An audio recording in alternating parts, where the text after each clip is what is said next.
Bonjour.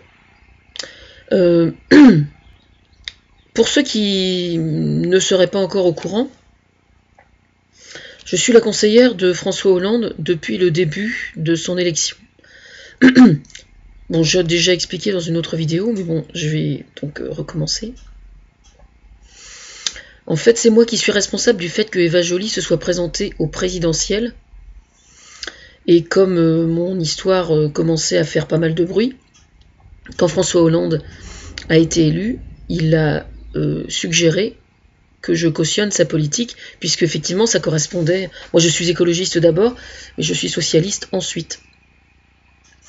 Et effectivement, c'est parfaitement conforme aux idées que je défends. Donc c'est comme ça que je suis devenue sa conseillère, par l'intermédiaire de Thomas Fersen, entre autres. Alors généralement je passe par Thomas Fersen, mais il m'arrive aussi assez souvent, comme ce matin d'ailleurs, de passer directement par l'Élysée. C'est-à-dire que sur le site de l'Élysée, vous avez écrire au président, et là vous avez quelqu'un tout le temps qui est là pour transmettre les messages au fur et à mesure. Donc c'est intéressant de savoir parce que il faut savoir que grâce à moi, notamment, le président de la République, n'aimant pas tellement les sondages, tout comme moi, il a choisi, lui, pour ne jamais être coupé du bas, contrairement à ce que certains pensent. Il y a 80 personnes qui sont payées au sein de l'Élysée pour comment dire, pour ouvrir les lettres et lui transmettre, etc. Donc c'est vous dire s'il est très attentif à ce que les Français disent, contrairement à ce que certains pensent. Je dis ça aujourd'hui parce que je sais que effectivement par le premier tour des municipales, on a reçu un avertissement, donc j'explique. Alors j'entends dire de ci, de là que certains se demandent, je suis désolée pour ma voix, hein, mon angine n'est pas complètement fini. J'entends dire par les journalistes notamment, ou par certains responsables politiques qui pourtant connaissent très bien mon existence, qu'ils ne savent pas où on va, ou que, voilà, on ne sait pas où on va. Alors, je vais donc expliquer ça. Où on va, moi je vais vous dire. On va vers... on entre dans une ère, en fait, où pour la première fois dans l'humanité, en fait, je sais que ça va probablement passer pour extrêmement prétentieux ce que je dis, mais ça ne me dérange pas plus que ça. On va vers on est dans une évolution de notre civilisation. Je dis bien une évolution, et pas une révolution, ni la mort de notre civilisation, mais simplement dans une évolution. Voilà. Et cette évolution, elle se dessine déjà depuis plusieurs décennies. Le problème, c'est que les dirigeants de notre planète, que ce soit Barack Obama, que ce soit François Hollande, que ce soit le président chinois ou Poutine,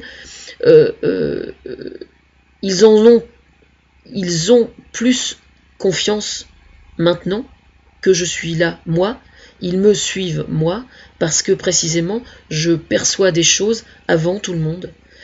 Alors, je tiens à préciser que il y a bien des gens autour de moi, parmi les intellectuels, parmi les philosophes, parmi tout un tas de penseurs, de gens bardés de diplômes, ou d'autres pas du tout, qui tenaient le même discours que moi, mais qui simplement ne bénéficiaient pas nécessairement des bons médias et surtout de la bonne écoute.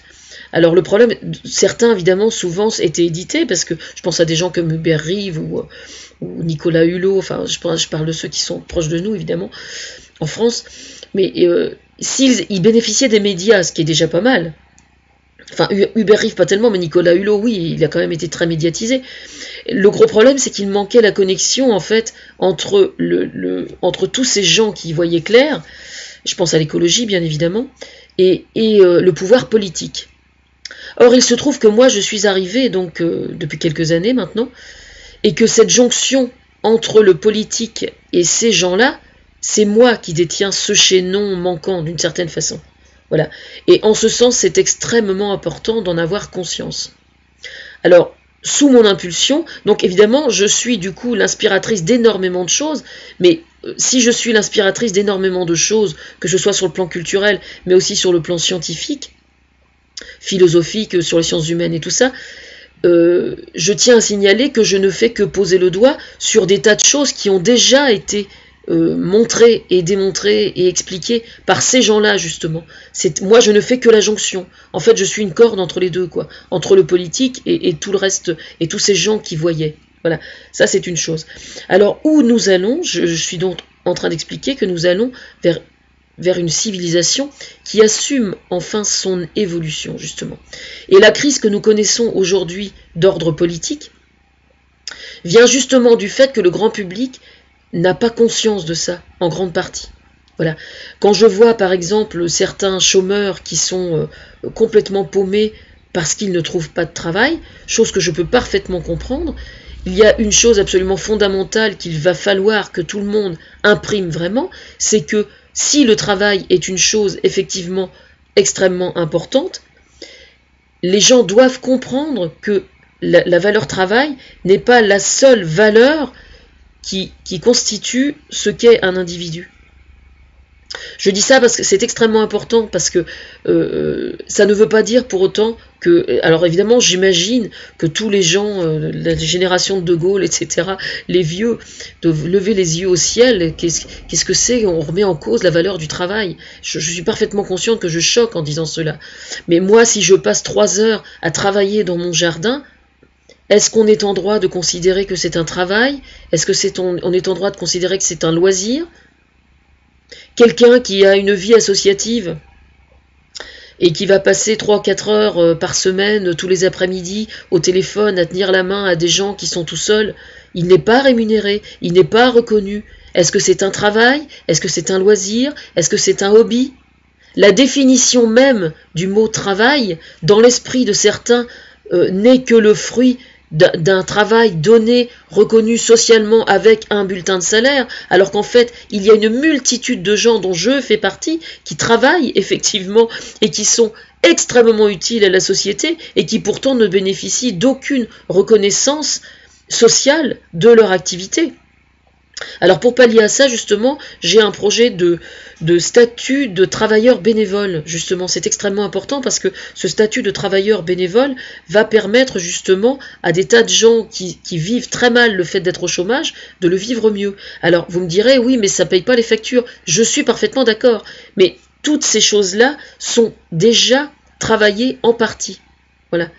Donc il y a notamment, j'ai eu sur le mur dernièrement, sur mon mur Facebook, une théorie qui voulait, alors je me souviens plus du nom exact, je vais retrouver, je vais le mettre sous la vidéo, ça consiste en fait à assurer un revenu minimum par individu, quel que soit que l'on travaille ou qu'on ne travaille pas. Et ça c'est extrêmement intéressant. Révolutionnaire, tellement révolutionnaire, bien sûr que c'est révolutionnaire. Mais aujourd'hui quand vous voyez par exemple quelqu'un qui a 50 ans qui se retrouve licencié, qui n'a statistiquement quasiment aucune chance de retrouver un travail et qui va vivre pendant quelques années avec une allocation chômage et puis ensuite une pré-retraite et puis ensuite une retraite, on n'est pas si loin que du salaire minimum pour tout le monde quand on y réfléchit bien. Donc ça n'est pas si stupide que ça en fait. Simplement l'idée doit faire son chemin.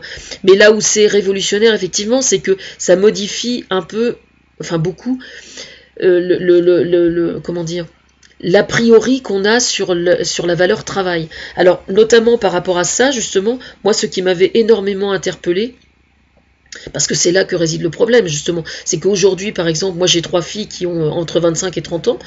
Bon, il y a l'aînée qui est prof d'anglais, il y a la seconde qui travaille à Londres dans un musée, et puis il y a la troisième qui cherche du travail dans le milieu artistique. Bon, et donc elles sont confrontées au chômage, hein, comme les jeunes de leur âge. Bon, moi je leur ai toujours inculqué le fait que ce qui faisait la valeur d'un individu, ça n'était pas que le travail. Le travail faisait partie de ce qu'on est en tant qu'individu. Mais c'est extrêmement important de prendre conscience de ça, parce qu'il y a énormément de gens qui se trouvent complètement stigmatisés parce qu'ils n'ont pas de travail, justement, alors que ça n'est pas une atteinte à ce qu'ils sont au fond d'eux-mêmes.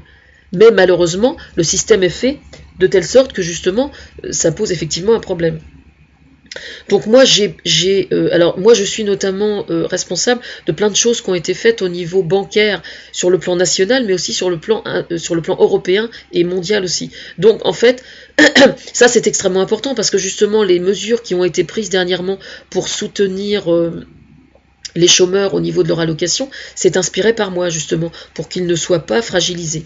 Donc ça, j'y tiens absolument, mais j'ai notamment fait un appel du pied auprès des banques pour que des solutions soient trouvées en cas de licenciement, pour que le projet de maison qu'ils ont eu à une époque ne se retrouve pas mis en cause, c'est-à-dire qu'il y ait des adaptations de fournis.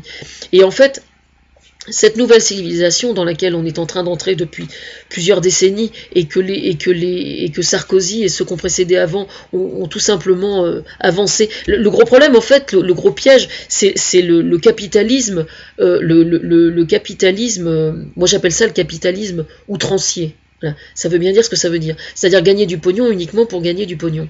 Et ça, pour moi, c'est quelque chose qui m'a toujours profondément choqué, et ça m'a choqué depuis 20 ou 30 ans. Mais je suis pas la seule à avoir... Alors je suis pas du tout pour le communisme non plus, je tiens à le préciser. Moi, je pense qu'il y a justement un chemin entre les deux à trouver. Voilà. Et aujourd'hui, ce qui me blesse, en fait, c'est que, comme cette explication n'est pas donnée au grand public, évidemment, il y a des tas de gens qui sont dans l'inquiétude, chose que je peux parfaitement comprendre. Par contre, quand je vois que cette explication n'est pas donnée aux gens, ben moi, ça m'énerve, ça me gonfle, parce que les gens, ils ont besoin justement qu'on leur explique. Et j'attends qu'on me donne la parole. Voilà. Voilà. Donc, en fait, l'évolution en question, elle se fait par petites touches. Alors évidemment, il y a des gens qui trouvent que ça va pas assez vite. Le problème, c'est qu'il vaut mieux avancer de façon progressive et intelligemment, plutôt que d'avancer plus vite et de faire des bêtises.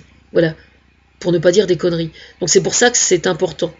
Et en ce sens, François Hollande, de m'avoir suivi, est quelqu'un d'extrêmement intelligent et compétent, et je trouve particulièrement choquant pour moi, et pour tous les socialistes d'ailleurs, de voir que sa politique soit aussi mal comprise.